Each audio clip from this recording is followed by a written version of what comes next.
India's energy security is under watch as tensions rise in West Asia. With the Strait of Hormuz under strain, New Delhi is preparing for every scenario. Now, Russia has stepped forward. According to a Reuters report, Moscow has conveyed its readiness to support India with additional energy supplies if the Gulf crisis disrupts oil flows. For India, the world's third largest crude importer, that message carries weight. Nearly half of India's crude and LPG imports pass through the Strait of Hormuz. Any prolonged disruption there could tighten supplies and push up prices. Brent crude has already crossed $80 a barrel. That means pressure on India's import bill and inflation. The government, however, is projecting confidence. Officials say India currently holds around 50 days of total fuel stocks. This includes roughly 25 days of crude oil and another 25 days of petroleum products. The Petroleum Ministry has described the position as reasonably comfortable.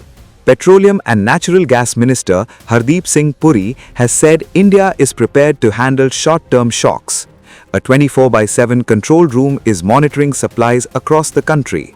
International airports have also been asked to report aviation turbine fuel availability as a precaution. We have set up an interministerial group which meets on a daily basis and is closely monitoring the developments in West Asia to assess any vulnerabilities and in our shipping, in our logistics, in our export or even critical imports, and we will coordinate with interministerial actions. We had the first meeting of the interministerial group at 5 p.m. today. Several suggestions have come out of different ministries, different export promotion councils. We shall work on those and we will continue to look for your valued suggestions in the Ministry of Commerce so that we can ensure the minimal impact of the West Asia crisis. A significant share of India's oil imports passes through the critical Strait of Hormuz, with the route reportedly blocked by Iran's Islamic Revolutionary Guard Corps amid the US-Iran-Israel conflict. Any prolonged closure could strain reserves quickly. Once the stockpile buffer thins, India may face tighter fuel availability, rising pump prices and broader inflationary pressure, putting the economy under immediate stress. Well, these are all indicators which is suggesting only one thing, that there is geopolitical disturbance, there is a war in West Asia, and because whenever there is a war in any part of the world and the scale of the war, where one of the party is US, then certainly these indicators will show the picture what you have just mentioned, that crude oil prices will shoot up, gold and silver will go up, the currency vis-a-vis dollar will depreciate, capital markets around the globe will go down.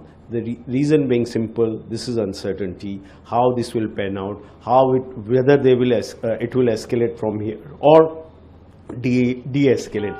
Everybody would wish that situation will de-escalate from here, but apparently it looks like that this aggression is going to go on for quite some time. Even after the killing of the supreme leader of Iran, they were hoping that there's going to be regime change, but it seems it has not yet happened. So we don't know how long this will last, and that is the reason that markets worldwide, they are down.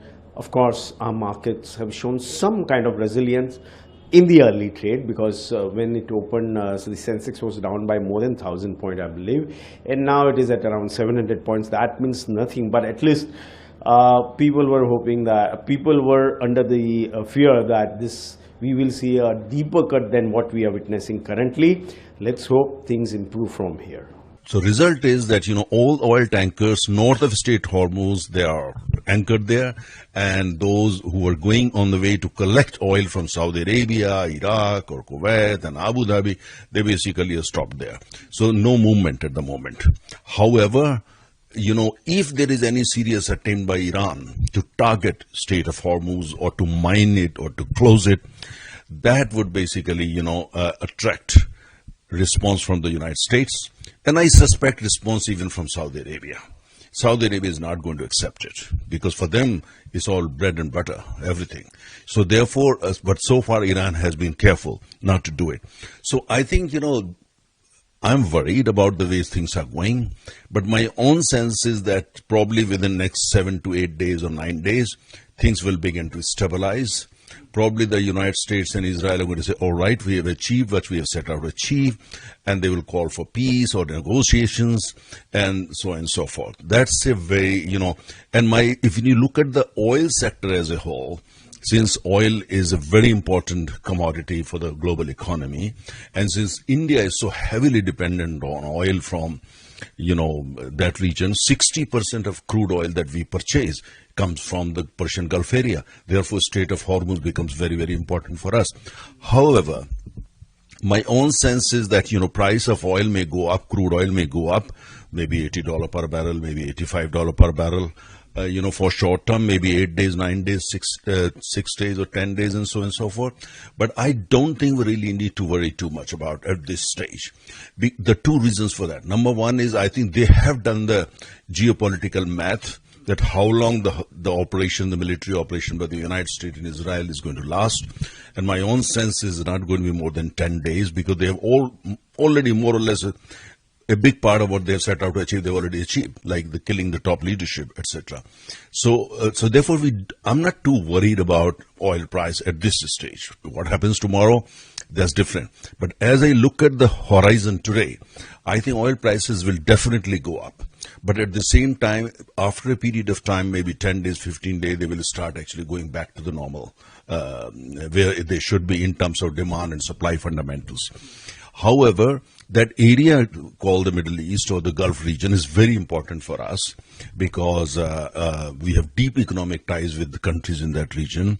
We have got roughly 90 lakh Indians working in that area. And we also have a very strategic relationship with most of these countries. But most importantly is, of course, since we buy 60% of our oil from that area and 20%, almost close to 50% of our natural gas, which is LNG, comes from Qatar mainly. In such a situation, we being anxious is natural. India has also diversified its sourcing in recent years. Russian crude became a major pillar after Western sanctions reshaped global flows. Now, if Gulf supplies are hit, Russia could once again become a critical fallback. There is no immediate shortage, but the real risk lies in prices. India spent over $137 billion on crude imports last financial year. Any sustained spike will widen the trade deficit and fuel inflation. For now, the strategy is clear. Build buffers, diversify supply, keep contingency plans ready. In a volatile global energy market, India is balancing diplomacy, reserves, and alternative supply lines to keep the wheels of its economy turning.